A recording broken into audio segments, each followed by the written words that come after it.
It's the last hours of the night and there isn't much fire left. And as you can see, much warmer now.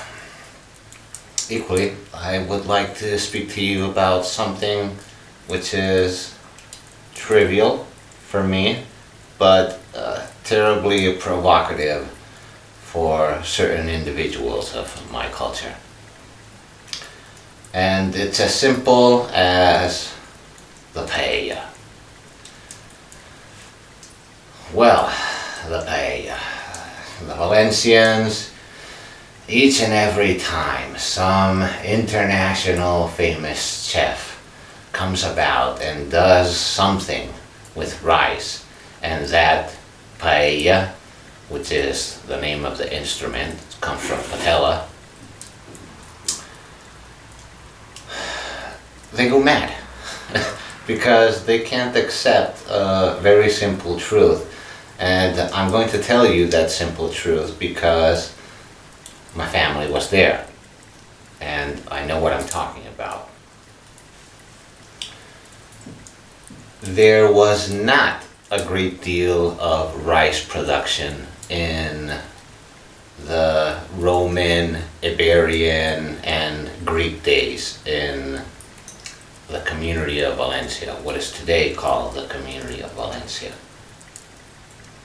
The Romans did do some rice production, though it was very limited. The people that actually brought a major overhaul in agricultural production dedicated to rice were the infamously called Moors.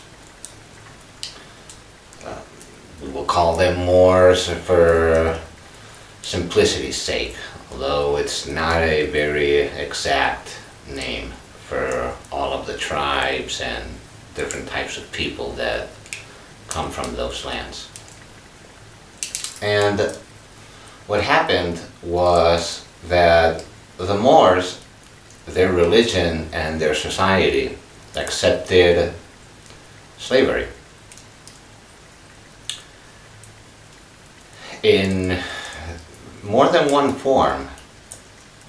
Actually, you could be a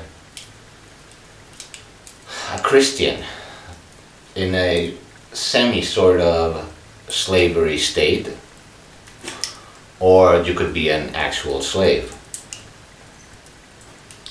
And what happened was that when they conquered these lands, they found that there was a great deal of hunger due to many reasons, both historical and in those days, you could say a form of lack of interest or fine government in the lords and so forth that govern these lands. So they augmented in a great deal the rice production. And a Moorish noble lord, a Moor that had X amount of land and X amount of slaves and Y amount of Christian servants, to say it in a way. Well, to give the workers food, which is something very traditional in this Moorish culture or cultures, what they would do is actually the Lord's house, would have a feast. Every day they would eat very well, and the leftovers would normally go to the workers. Have you ever seen the movie Lawrence of Arabia? Well, in the movie Lawrence of Arabia, you can see Loudons having supper with warlords. And the first to eat from that big Paella are the lords. And then when they finish, that meat goes to the soldiers and so forth. Well, the same with the Moors that governed these lands.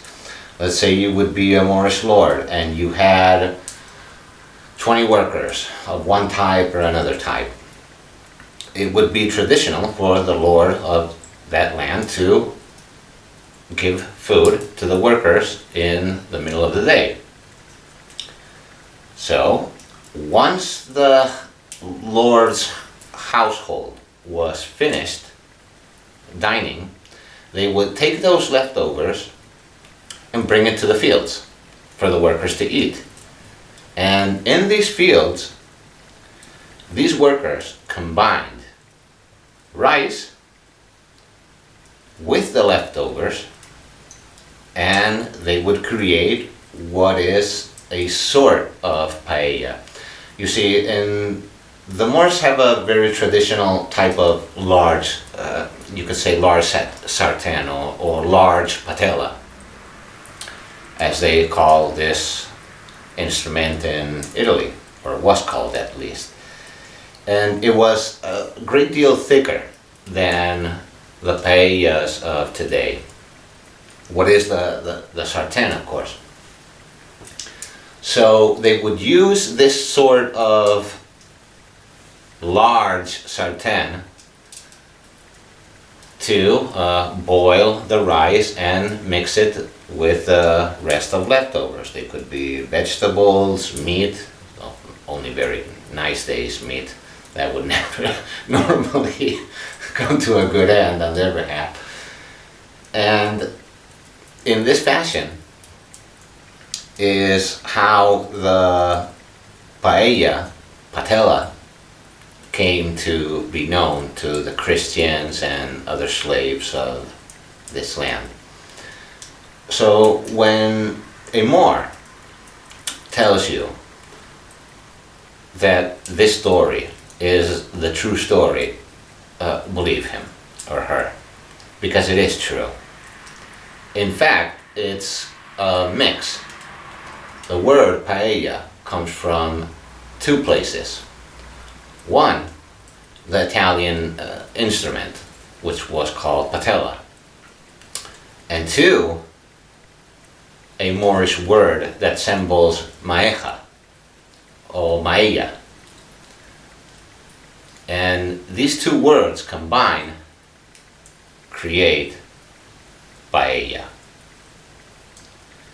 And if a Valencian or any other person from Spain with these insane culinary tastes or objections to certain forms comes to you and says, that's not how you do a true or real paella, you can tell them to, how would I say it nice?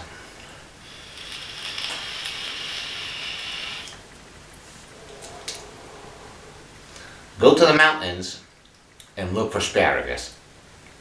That's what you can tell them. Because they don't know what they're actually saying. Anything can be done in a paella. There is no strict rule as to what goes in and what must come out. In fact, it's a very versatile instrument.